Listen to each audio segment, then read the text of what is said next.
중간선거에서 상원 마지막 자리는 민주당이 차지했습니다. 민주당은 더 유리한 고지를 다지게 됐습니다. 어제 트럼프 전 대통령의 가족 기업인 트럼프 그룹이 세금 사기 재판에서 유죄 판결을 받았습니다. 월가를 대표하는 거물 인사들이 한 목소리로 경기 침체 가능성을 우려하고 있습니다. 뉴욕시 일원에서는 코로나19 바이러스가 재확산하고 있습니다. CDC는 일부 지역을 대상으로 실내 마스크 착용을 권고했습니다. 여름철보다 추운 겨울철에 감기나 독감에 더 잘 걸리는 현상을 규명해낸 연구 결과가 나왔습니다. 이상은 이 시각 주요 뉴스입니다. 시청자 여러분 안녕하십니까? KBN 뉴스입니다. 중간선거에서 상원 마지막 자리는 민주당에게 돌아갔습니다. 이미 상원에서 50석을 확보한 민주당은 한 석을 더 가져가면서 유리한 고지를 다지게 됐습니다. 지한샘 기자가 보도합니다. 조지아주 상원의원은 결국 민주당이 차지했습니다. 민주당 상원의원 라파엘 원욱은 어제 치러진 결선 투표에서 51.4%를 득표하며 48.6%를 득표한 공화당 도전자 허셜 워커를 물리치고 승리했습니다. 이로써 민주당은 상원에서 51석을 차지하며 다수당 위치를 확고히 했습니다. 원욱은 애틀랜타주 한 호텔에서 환호하는 지지자들을 향해 마음속 깊이 감사드리며 하나님께서 하신 일에 큰 영광이 있기를 바란다고 전했습니다. 그러면서 자신에게 투표를 했든 안 했든 자신은 조지아의 모두를 위해 계속 일할 것이란 점을 알기 바란다며 자신이 한 초당적인 일이 자랑스럽고 더 많은 일을 할 생각이라고 덧붙였습니다. 지난달 8일에 진행된 중간선거에서 최초의 흑인 상원의원 원욱은 390만 표 중 3만 5천 표 차이 0.9%포인트가량으로 미식축구 스타 출신 워커를 앞섰습니다. 하지만 득표율이 50% 미만에 그치면서 이번 결선 투표를 치르게 된 겁니다. 한편 이미 민주당은 중간선거를 통해 상원에서 50석을 차지한 만큼 이번 결선 투표가 양당의 우열을 가릴 변수가 되진 않았지만 한 석을 더 가져가면서 유리한 고지를 다지게 됐습니다. 바이든 대통령은 이번 승리 소식을 듣고 트위터에 오늘 밤 조지아 유권자들은 우리 민주주의를 지지했고 공화당의 미국을 다시 위대하게 주의를 거부했다며 가장 중요한 것은 좋은 사람을 상원으로 돌려보냈다는 것이고 6년의 시간을 더 만들었다는 내용의 글을 올렸습니다. KBN 뉴스 지한샘입니다. 연방법무부가 트럼프 전 대통령의 퇴임 후 기밀 문서 유출과 대선 불복 등에 관해 수사 중인데요. 어제는 트럼프 전 대통령의 가족 기업인 트럼프 그룹이 세금 사기 재판에서 유죄 판결을 받았습니다. 2024년 재선 도전에도 영향이 있을 것으로 보입니다. 어제 배심원단은 뉴욕시 맨하튼에 위치한 뉴욕주 지방법원에서 트럼프 그룹의 2개 사업체를 대상으로 제기된 형법상 세금 사기와 기업문서 조작 등 17개 범죄 혐의에 대해 모두 유죄를 인정했습니다. 트럼프 그룹은 15년간 최고위 임원들에게 아파트 임차료와 고급 승용차의 리스 비용, 가족의 사립학교 학비 등 거액의 보너스를 소득 신고 없이 지급하면서 세무당국을 속인 혐의를 받았습니다. 이에 따라 트럼프 그룹은 최대 160만 달러의 벌금을 내게 됩니다. 재판부는 내년 1월 13일 재판에서 정확한 벌금 액수와 형량을 확정할 계획입니다. 검찰은 또 재판에서 트럼프 전 대통령이 세금 사기에 관여했을 가능성을 시사하는 증거들을 내놓으며 트럼프 전 대통령을 압박했습니다. 재판에서 트럼프의 회계사로 불리는 앨런 와이셀버그 전 최고 재무책임자는 트럼프 전 대통령이 자신에게 주는 크리스마스 보너스 수표에 직접 서명했고 손자들의 사립학교 학비 수십만 달러를 직접 지급했다고 증언했습니다. 와이셀버그는 유죄를 인정하고 검찰에 협력한 대가로 5개월 이하의 징역형을 받을 것으로 예상됩니다. 이에 트럼프 그룹 변호인 측은 회사가 아닌 와이셀버그 개인의 탐욕이라고 맞섰고 최근 트럼프 전 대통령도 소셜미디어를 통해 자신을 겨냥한 정치적 수사라며 우리 가족은 와이셀버그의 행동으로 어떠한 경제적 이득도 챙기지 않았다고 반박했습니다. 월가를 대표하는 거물 인사들이 한 목소리로 경기 침체 가능성을 우려하고 있습니다. 경기 침체를 대비해서 금융 자원을 더 신중히 다뤄야 한다는 당부의 목소리가 이어지고 있습니다. 이한마음 기자가 보도합니다. 제이미 다이먼 JP모건 체이스 최고 경영자는 어제 CNBC와 인터뷰에서 인플레이션과 금리 인상이 모든 것을 잠식하고 있다고 말했습니다. 팬데믹 기간 동안 경기 부양으로 소비자들이 1조 5천억 달러 규모의 초과 저축을 하고 지출을 늘릴 수 있었다면서도 올해 증가한 소비자 저축은 내년 중반쯤 바닥날 것이라고 전했습니다. 또 앞으로 이런 것들이 경제를 탈선시키고 사람들이 걱정하는 약한 혹은 강한 경기 침체를 유발할 가능성이 높다고 덧붙였습니다. 다이먼 CEO는 지난 6월에도 금리 인상과 러시아의 우크라이나 침공으로 경제 허리케인이 다가온다고 경고했습니다. 데이비드 솔로몬 골드만삭스 CEO도 월스트리트저널이 주최한 행사에 참석해 앞으로 다소 험난한 시기가 될 것이라고 가정해야 한다며 경기 침체 가능성을 예상하는 것이 매우 합리적이라고 말했습니다. 또 주식시장과 주택시장이 1년간 약세를 보일 것이라고 예상하고 연준이 미국을 불황으로 내몰지 않고 인플레이션을 완화하는 연착륙 가능성은 35%에 불과하다고 예측했습니다. KBS 뉴스 이한마음입니다. 뉴욕시 일원에서는 코로나19 바이러스가 재확산하고 있습니다. 코로나19 확산 단계가 높음으로 격산된 지역들이 늘어나면서 CDC는 일부 지역을 대상으로 실내 마스크 착용을 권고했습니다. 지난 5일 CDC는 뉴욕시 퀸즈와 브루클린, 스테튼 아일랜드와 브롱스 4개 보로와 롱아일랜드 나소, 서포 카운티, 뉴저지 버겐 카운티 등 지역에서 코로나19 확산 단계가 높음으로 격상됐다며 해당 지역에서는 실내에서 마스크를 착용할 것을 권고했습니다. 퀸즈의 경우 지난 7일 평균 인구 10만 명당 268.87명이 감염되고 있는 상황입니다. 이번 환자는 인구 10만 명당 13.6명으로 집계되고 있습니다. 해당 지역들의 코로나19 감염률은 7에서 10%대를 기록하고 있습니다. 최근에는 자가진단 검사가 많아져 공식 집계되지 않는 감염자가 더 많은 만큼 실제 감염 확산세는 더 클 것으로 보입니다. 다만 이번 실내 마스크 착용 권고는 이전처럼 강제성은 없습니다. 하지만 코로나19와 더불어 독감과 RSV 환자가 급증하는 트리플 데믹이 현실화하면서 예방 차원에서 나온 조치로 분석되고 있습니다. 뉴욕시가 공무원 부족 현상에 시달리고 있습니다. 일부 부서의 경우는 결원율이 30%에 달합니다. 어제 브래드 랜더 뉴욕시 감사원장이 발표한 보고서에 따르면 올 10월 기준 시 공무원의 결원은 전체 8%에 이르는 것으로 나타났습니다. 팬데믹 사태 이전 결원율 2%의 4배 수준을 기록하고 있는 겁니다.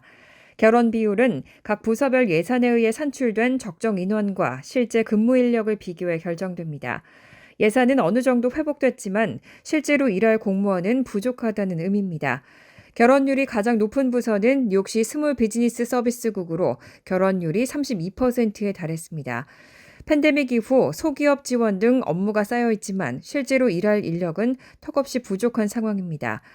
인권국도 결원율이 32%로 높았고 조사국 25.4%, 빌딩국 22.7%, 도시계획국 22.3%, 택시 리무진국 20.1%, 소셜서비스국 20% 등도 20% 이상의 결원율을 기록했습니다.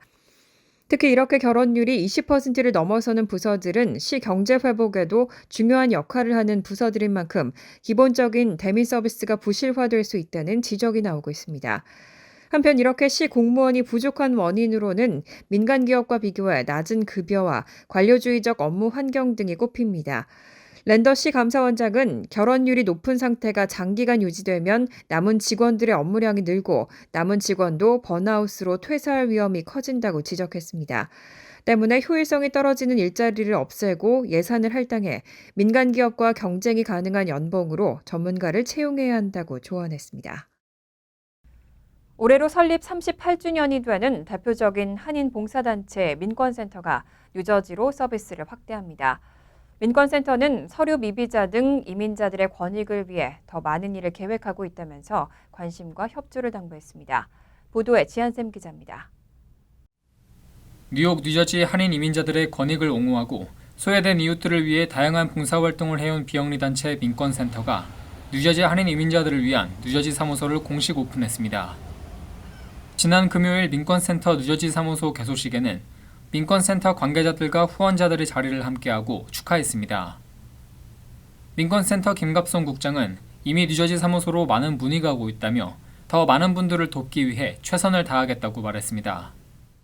일단은 지금 매년 1월서부터 시작하는 걸 목표로 해서 지금 이미 문의가 많이 들어오고 있어서 저희들이 다 문의하시는 분들 기록은 해두고 있는데 시민권 서비스랑 영주권 갱신이랑 그 다음에 다카 이렇게는 1월쯤 이제 시작을 할 수 있을 것 같고요. 민권센터는 시민권 신청이나 영주권 갱신, 청소년 추방 유예 프로그램과 같은 신부 문제나 저소득층 지원 프로그램, 청소년 교육 프로그램을 주요 활동으로 정하고 내년에도 활동에 박차를 가할 계획입니다. 이 밖에도 서류 미비자가 영주권을 취득할 수 있도록 캠페인을 펼치는 등 이민자 권익 향상을 위한 활동도 활발히 펼칠 예정입니다. 민권센터 김갑송 국장은 이민 관련 정책들이 어려운 상태에 놓여 있지만 꾸준히 추진하면 좋은 결과가 있을 것으로 기대한다며 희망의 끈을 놓지 말아달라고 당부했습니다. 또 소외된 이웃들을 위한 한인사회의 관심과 지원도 당부했습니다. KBN 뉴스 지한샘입니다. 액상형 전자담배 주를 판매하는 줄랩스는 청소년 전자담배 중독에 대한 책임으로 미국 내에서 5천여 건에 달하는 소송을 당했는데요. 어제 줄랩스가 이 소송들을 합의로 마무리하기로 했다고 밝혔습니다. 액상형 전자담배 주를 판매하는 줄랩스는 이날 보도자료를 내고 약 10,000명의 원고가 줄랩스와 임원, 이사들을 상대로 제기한 5천여 건의 소송이 합의로 마무리될 것이라고 밝혔습니다. 이 소송들은 샌프란시스코 소재 캘리포니아 북부 연방지방 법원에 통합돼 계류 중이었습니다. 블룸버그 통신은 최근 법원에 제출된 서류를 인용해 합의된 사건에는 대인 손해배상 소송 3,234건과 정부 당국이나 아메리칸 원주민 보족이 제기한 소송 1,313건, 그리고 소비자 집단 소송 제한 등이 포함되어 있다고 전했습니다. 줄랩스는 합의 조건과 법원 절차에 따라 이 시점에서 합의금 액수를 공개할 수 없지만 합의 이행에 필요한 자금 마련을 위한 지분 투자는 확보한 상태라고 설명했습니다. 또 최근 1년간 37개 주 및 준주정부와 합의에 도달했고 남은 소송을 해결하기 위해 다른 핵심 이해관계자들과 논의를 이어가고 있다고 밝혔습니다.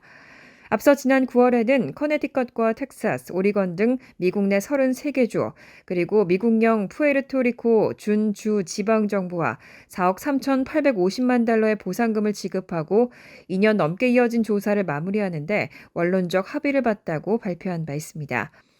이번 소송에서 원고 측을 대리한 주요 변호인 중 한 명인 세라 런던은 이번 합의로 피해자들과 그 가족들에게 의미 있는 보상이 이루어질 수 있게 됐고 학교들이 니코틴 중독 완화 프로그램을 운영하도록 하기 위해 제공해야 할 실질적인 자금을 마련할 수 있게 됐다고 전했습니다.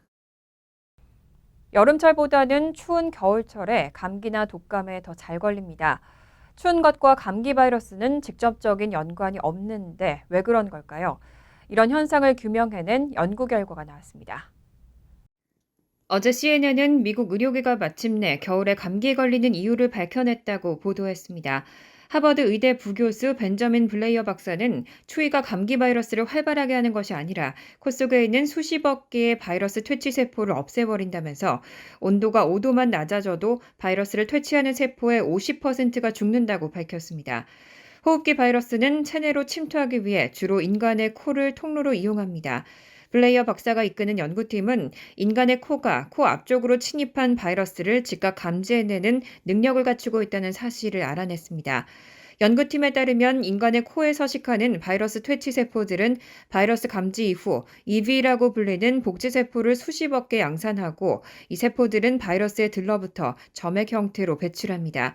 연구팀은 겨울의 추위가 이러한 능력을 어떻게 무력화시키는지 밝혀내기 위해 연구 참가자 4명을 4.4도 공기에 15분간 노출시켰고 실험 결과 연구팀은 코의 내부 온도가 5도 떨어지는 것을 관측했습니다. 블레이어 박사는 이러한 급격한 온도 하락은 코의 면역 시스템을 완전히 무력화하기에 충분한 환경 변화라고 지적했습니다. 블레이어 박사는 온도가 떨어진 직후 퇴치 세포들의 핵산 수치가 절반 수준으로 떨어졌고 수용체 또한 70% 감소했다며 해당 수치 변화가 전반적인 면역 능력 또한 절반 수준으로 감소시킨다고 밝혔습니다. 연구팀은 감기와 독감, 코로나19에 대응하기 위해 코 속 온도를 높이는 것이 효과적인 방법이 될 수 있다고 언급하며 꾸준한 마스크 착용의 중요성을 강조하는 새로운 발견이라고 자평했습니다. 간추린 소식입니다. 연방의회 의사당에서 김치의 날 행사가 개최됐습니다. 어제 연방의회 도서관에서 열린 행사에는 막김치, 총각김치, 열무김치, 포기김치 등 김치 제품이 전시되고 그 옆으로는 배추와 고춧가루 등 김치를 담글 때 사용되는 재료들이 놓여졌습니다. 행사장 가운데 마련된 연단에서는 지난 7월 하원에 발의된 김치의 날 제정 결의안에 참여한 의원들의 김치 찬사와 김치의 날 제정 필요성에 대한 발언이 이어졌습니다. 행사를 같이 주최한 미주 한인이민사박물관 김민선 관장도 축사에서 김치는 우리의 소울푸드라고 말하고 김치의 날 제정 필요성을 강조했습니다. 행사장에는 앤디 킴, 브래드 셔먼, 그레이스 맹, 영킴 의원 등 10여 명의 하원 의원이 참석했습니다. 어제 공개된 국방수권 법안 최종안에 군대 내 백신 접종 의무 폐지 조항이 공화당 주도로 포함됐습니다. 공화당은 해당 법안 처리를 최우선 과제로 두고 이번 주 법안 표결을 마무리한 뒤 상원으로 보낸다는 방침입니다. 공화당 등은 백신 접종 요구가 신병 모집에 큰 걸림돌이 되는 것으로 보고 있습니다. 해당 요인이 얼마나 영향을 주는지 정확한 조사나 통계 수치는 없지만 근래 젊은이들이 군대를 기피하는 주요 요인 중 하나라는 겁니다. 올해 육군의 신병 모집은 목표치의 25%도 채우지 못했습니다. 뉴저지주 상원 예산세출위원회는 지난 5일 총기를 휴대하기 위한 자격 조건을 대폭 강화한 새로운 총기규제법을 찬성 8표 대 반대 4표로 통과시켰습니다. 법원은 총기 휴대 자격증을 갖고 있어도 학교와 공원, 법원, 주점 등에서는 총기를 휴대하지 못하도록 규정하고 있습니다. 이와 함께 총기 휴대 자격증을 얻으려면 총기로 인해 발생할 수 있는 각종 사고나 손실 피해를 보상받을 수 있는 책임보험에 본인 부담으로 반드시 가입해야 하고 안전교육도 의무적으로 받도록 하고 있습니다. 올해 제75회 칸 국제영화제 감독상 수상작인 박찬욱 감독의 헤어질 결심이 뉴욕타임즈가 뽑은 올해 10대 영화에 선정됐습니다. 배우 박해일과 탕웨이 주연의 영화 헤어질 결심은 산에서 벌어진 변사 사건을 수사하게 된 형사 혜준이 사망자의 아내 설애를 만나 의심과 관심을 동시에 느끼며 복잡 미묘한 사랑이 시작되는 이야기를 그린 영화입니다. 환율과 증권 소식입니다.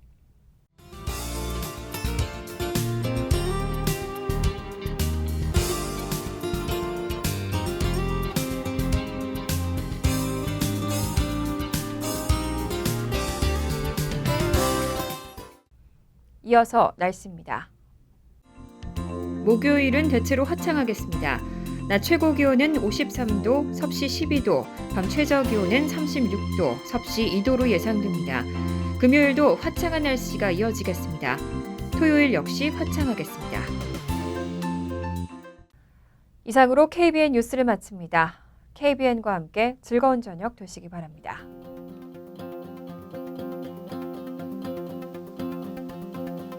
미 동부 최대 한인방송 KBN이 제작하는 KBN 뉴스는 웹사이트 mykbn.com 그리고 유튜브와 페이스북에서 다시 보실 수 있습니다. 좋아요, 구독, 알림 설정은 뉴스 제작에 큰 도움이 됩니다.